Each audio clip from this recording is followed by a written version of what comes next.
Bom, depois houve um marco, né, na sistemática vegetal, com as publicações de Wallace, com a teoria evolucionista e a publicação do livro de Darwin, né, A Origem das Espécies, em 1850.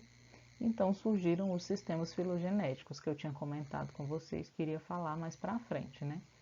Esses sistemas, eles procuram usar todas as informações disponíveis no momento a respeito dos taxas envolvidos. Então, pensem como foi revolucionário, porque os sistemas artificiais utilizavam uma ou poucas características.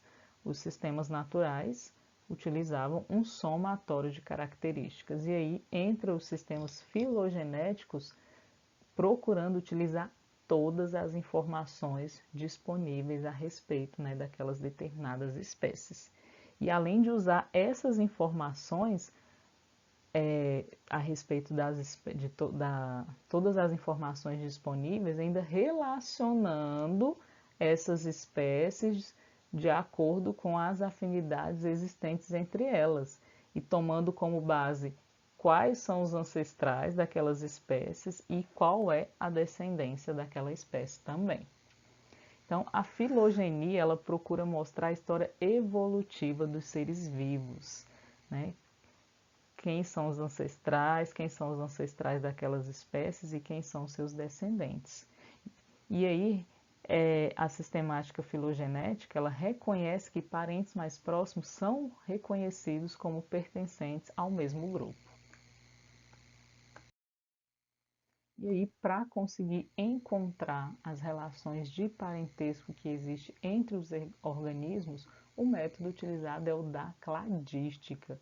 Esse método é aceito como o melhor método disponível para análise filogenética, ou seja, para analisar as relações, né, as afinidades existentes entre as espécies, né, com base nos ancestrais e com base também nos seus descendentes. Bom, então é muito importante saber entender, ler uma árvore filogenética. Então observem aqui, ó, que a raiz da árvore, ela indica o ancestral. E as pontas aqui das ramificações vão representar, demonstrar os descendentes desse ancestral. E observem que quando eu avanço aqui da raiz para as pontas, eu estou avançando no tempo. Então aqui eu tenho o passado e aqui eu tenho o período mais recente. Então aqui na raiz da árvore eu tenho o ancestral. Quando esse ancestral dá origem a descendentes que têm alguma característica diferente desse ancestral, existe aqui, aparece um nó na árvore, né? E aí origina aqui descendentes distintos. Esse nó, ele ocorre por causa de algum evento de especiação.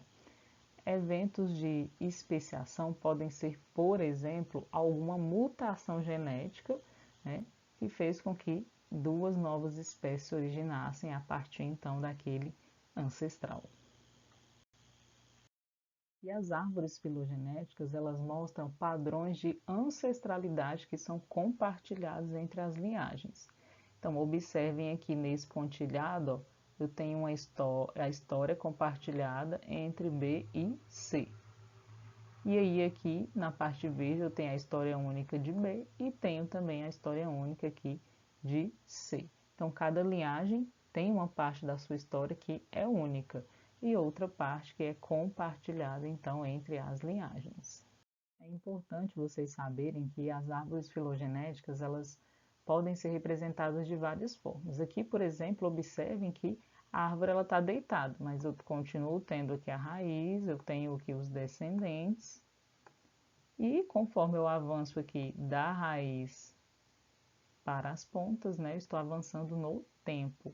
Então aqui eu tenho um ancestral comum de 3 espécies, amora do mato, framboesa e cereja.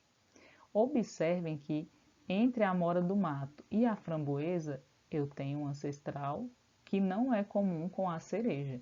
Então, quando ocorre de haver ancestrais comuns entre somente algumas espécies da árvore filogenética, esse grupo é denominado de grupos irmãos. Cada táxon ele deve ser um grupo monofilético. Nós vamos ver daqui a pouco o que é um grupo monofilético, mas eu adianto para vocês que é aquele que inclui todos os descendentes de um mesmo ancestral. Nesse caso aqui, esse grupo de 3 espécies ele é monofilético, porque a amora do mato, a framboesa e a cereja pertencem ao mesmo ancestral. Então, um grupo monofilético é aquele que contém o ancestral e todos os descendentes desse ancestral. E os grupos monofiléticos, eles são chamados de clados. Nós vamos ver que na sistemática filogenética, um grupo só é aceito como tal se ele for um clado, se ele for monofilético.